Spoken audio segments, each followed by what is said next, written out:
What is the true cost of owning a pet? What do you think the true cost is of owning a pet? Is it 5,000? Is it 3,000? Is it 2,000 a year? Well, the true cost of owning a pet is actually $1,000 a month. And when I say a pet, I like dogs. You might like cats. For a dog or a cat, the true cost of owning an animal is typically $1,000 a month. Now, I do have in my neighborhood, it's a dog neighborhood. I see people dress up their dogs. For their birthdays, dogs have cakes.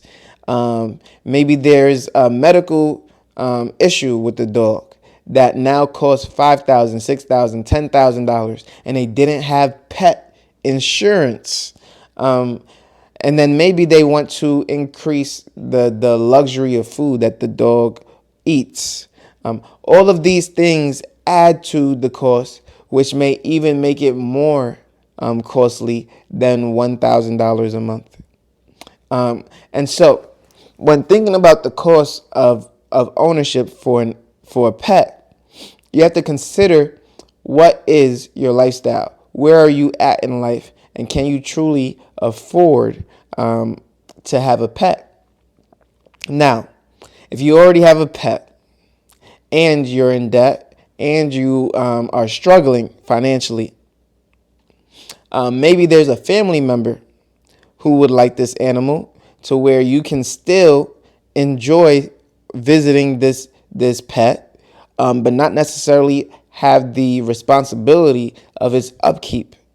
Now, I'm not going to tell people to get rid of man's best friend or woman's best friend, but what I will say is, in order to continue to live the life that you live, there must be sacrifices in other areas. And if it's not going to be the pet that is taking up space in your home, find other areas in which you can start to decrease spending, whether that's your utility bills, whether that's your streaming services, whether that's your cell phone plans that you utilize, whether that's the cable provider that you utilize, whether that's how you go about going to work, carpooling, things of that nature. I was able to negotiate an extra day at home rather than an extra day in the office if I did overtime. So not only would I get paid more to work, but I get to do it from the comfort of my own home, which means, one, I can get a little bit of that time back by not having to drive to the office. And then two, I get to save money on gas by not having to drive to the office. So not only do I get more money by doing overtime, I get to save money by not having to drive into the office. I do see that as a win-win, and they get my time as a result. So you understand, like, these are the small things that you can negotiate that actually help you not only save money, but also earn more money.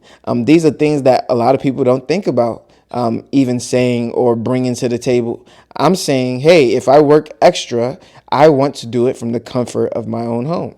I think that that's a valid negotiation, because if not, I won't do the overtime. Like, you understand? And if the company wants that, if the company is looking for that, then I should be compensated for it in other ways, because honestly, my time is valuable, more valuable than double pay. So with that being said, these are just the things that I look at in order to understand, what am I benefiting, or how am I benefiting, and then what don't I need in order to keep what I have. So for example, like I told people in other videos, I'm going to get a streaming service, Crunchyroll. I'm not getting it now because I'm doing other things for entertainment right now. And so I'm not going to waste a subscription or waste my money on a service that I'm not using. I probably won't buy it until February. And because of that, I can focus on, actually, I might not buy it in February, because February is only 28 days in a year. In a month. So I might wait until March so I can get the full bang for my buck. I'm not spending $7.99 for 28 days, right? So that's just how my mind works. I want to maximize. And then when I watch all the videos that I want to watch, guess what? I get rid of the service until something like that happens again. Right now I have about 20 anime that I have not watched.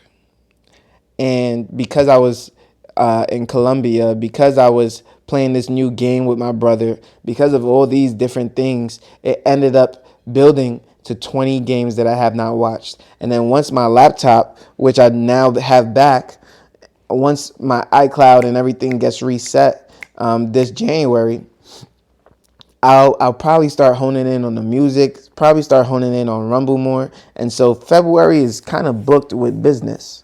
And so when it comes to my own entertainment, my own streaming services, yes, it's only $7.99. Yes, I can pay for it, but I'd rather utilize it fully, and I can only do that in March. And so that's when I'll probably buy that service. I'll utilize it probably March, April, May. By the time June comes around, I probably won't need the service anymore because I'll just have maybe one piece to watch that's not done. And so, yeah, I'll cancel the subscription and then I'll watch One Piece only on another site that's free.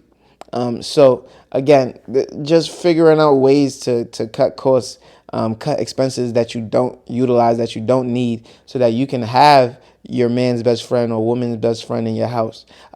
What sacrifices are you making this year in order to make big strides in 2024? Let me know. See you on the next one. Peace.